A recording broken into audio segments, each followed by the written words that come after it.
So it's not exactly a secret that the Secrets of the Storm DLC for Risk of Rain is controversial. It's the single most problematic thing that this game has ever seen, and it's caused a divide in the overall community. Understandably so, because even beyond the bugs that the game has had, the DLC falls short in a lot of gameplay areas. I mean, a common example right now are the items, and while a good chunk of the items are mediocre, we also have some of the strongest items that this game has ever seen. Sonor's Whispers was so OP that it actually got nerfed. But the new white items are pretty underwhelming, which sucks as white items make up the majority of your build. There's a lot of debate and discussion going on about the good and the bad. I personally don't mind too many of the new additions that the DLC brings. I'm not a fan of the items, but I still find myself enjoying the game still because of the new survivors and maps, and I've sunk well over 70 hours into the DLC. But one addition to the DLC that I and many other people would consider terrible is the addition of the new Twisted Elites. I would argue that they are the worst designed enemy type in Risk of Rain easily. I actually put up a small poll recently, and it seems that the majority of people who participated don't like them either. Thanks to everyone who participated, by the way. If you aren't aware, Twisted Elites are a high tier of elite enemies that spawn past stage 5. They create a blue bubble, and if you damage any enemy that's inside their bubble, that damage is reflected back onto you. The reflected damage is 2.5% of the enemy's maximum HP. Now on paper, the counterplay is simple. Target the Twisted Elite itself because, after all, they don't reflect damage themselves, only the other enemies inside the bubble will do. So no problem, right? If you struggle with them, it's just a skill issue, right? But it's not about difficulty or challenge with these guys. Trust me, I can handle hard enemies. Hell, I don't even mind this type of enemy that reflects damage in video games. A similar example is in my favorite games of all time, the Batman Arkham games. There's an enemy type called the Medic that can apply an electric field to other enemies. If you attack this field, you'll take damage yourself, but you can remove it off them and take out the Medic himself to prevent him from doing this. But in Risk of Rain, the intended counterplay against Twisted enemies is incompatible with the game on a fundamental level. Forget about playtesting. This concept should have been immediately shut down the moment it was brought up as an idea for new enemies. First of all, targeting and only damaging the Twisted Elite itself is impractical because of AoE, or Area of Effect if you don't know what that means. Depending on your setup, even if you target a Twisted enemy, you could still accidentally end up hitting other enemies that are inside the bubble. This sucks because your damage and effectiveness in this game eats off of AoE attacks and items. Being able to clear large groups of enemies at a time is just one of the many factors to player success. The game becomes noticeably much more difficult and slower without AoE. Just look at this long list of items and abilities that are invalidated by these enemies. Poor Accurate in particular. And you might be thinking, well, sure, it's unfair that you get punished for AoE, but the reflect damage is only 2.5% of their health. That's not that much, right? I mean, yeah, it sounds like a small number, but remember that enemies have way more HP compared to you. Depending on the enemy, 2.5% of their health, even on just a single enemy, can be enough to cripple you. And when there's multiple enemies inside the bubble too, yeah, you're a goner. But even if you want to attack other enemies outside the bubble and save the elite for later, if your ukulele or other AoE items proc, you can still end up hurting enemies inside the bubble anyway. And did you catch what I said about if my ukulele procs? A lot of the times when you hit the enemies inside the bubble, it's unintentional.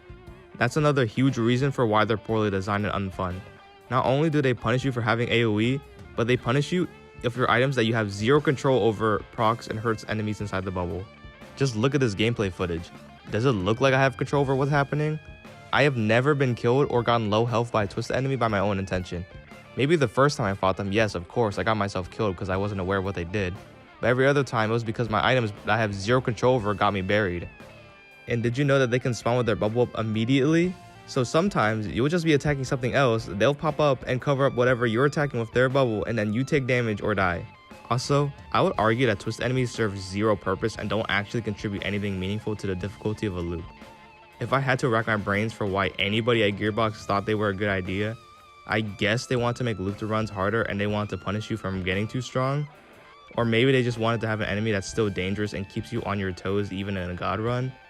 But that's so redundant to the concept of looping. I don't think Gearbox understands how hard a loop can be. A loop will essentially boil down to either everything else dies or you die. It is not uncommon at all to get nearly one shot by other elite enemies. I think that's decently fair. Looping is about risk and reward. When you loop, you run the risk of losing because enemies now have higher stats and elite enemies spawn more frequently. But the reward of looping is that now you can get stronger by getting even more items. If you're able to withstand the difficulty of the enemies in a loop, you get rewarded with having a powerful setup that turns enemies into dust. And the reason that elite types spawn more frequently is so that they can continue to pose a challenge and they can also have the damage and health to match your power. But in the case of twisted enemies, you get punished for getting stronger because the longer a run goes on, the more health the enemies will have, and therefore the more severe the reflected damage will be. So now surviving and getting stronger is no longer the reward, but now becomes a risk? And that brings me to my last point about why I think they're not well designed. The optimal strategy is to run away until their shield is down or enemies aren't in their bubble anymore. You can argue that this brings variety to the game since no other enemy makes you play like this. I argue that it's boring because it limits the way that you can approach them and encourages you not to even engage with them. With other enemies, your strategy can vary depending on what kind of position or scenario you're in.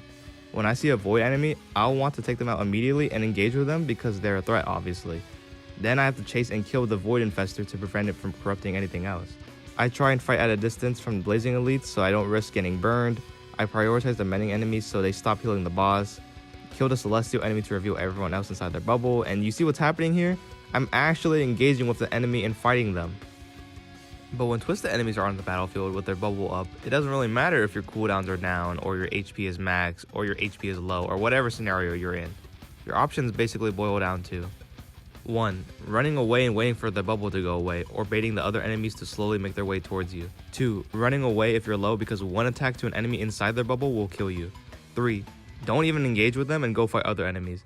In which case you could still end up dealing with them anyway because they can just spawn out of nowhere and immediately put their bubble up. It just feels so boring to fight. Maybe I'll get a little disciple too and I get punished for running around now. Now I can't do anything. Excellent game design. So to recap, we have an enemy that punishes you for having AoE, a crucial aspect of dealing damage, and this in turn invalidates many items and skills. They can punish you if your item that you have no control over randomly procs and attacks them.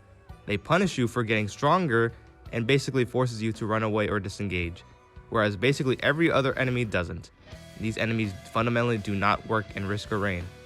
And to top it all off, the perfect cherry on top, elite spawns are bugged right now and spawn at a far more frequent and constant rate. Fantastic. Gearbox should definitely try and fix or readjust them, because I can kinda see what they're going for.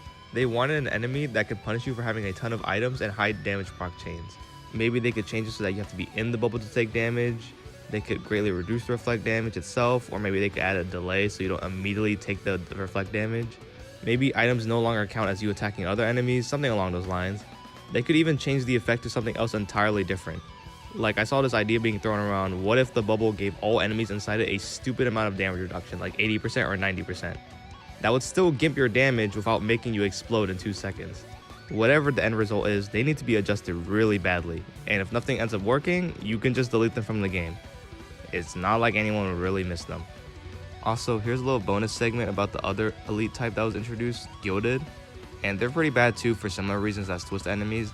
They steal gold if you attack them when their bubble is up, but again, you might hit them on complete accident because of AoE or proc chains. They're not as unmanageable as Twisted, but I really don't like them because they can slow down the early game by a lot. The early game already has an issue with money being very slow, and these guys make that problem feel even worse. The only change I could really make to them, to be honest, is just to change their HP, because they're just way too tanky. I can live with them stealing gold, but they're just way too tanky to deal with. But let me know how you feel about them in the comments below. If you think I suck at dealing with them, feel free to say I have a skill issue. Otherwise, have a good day.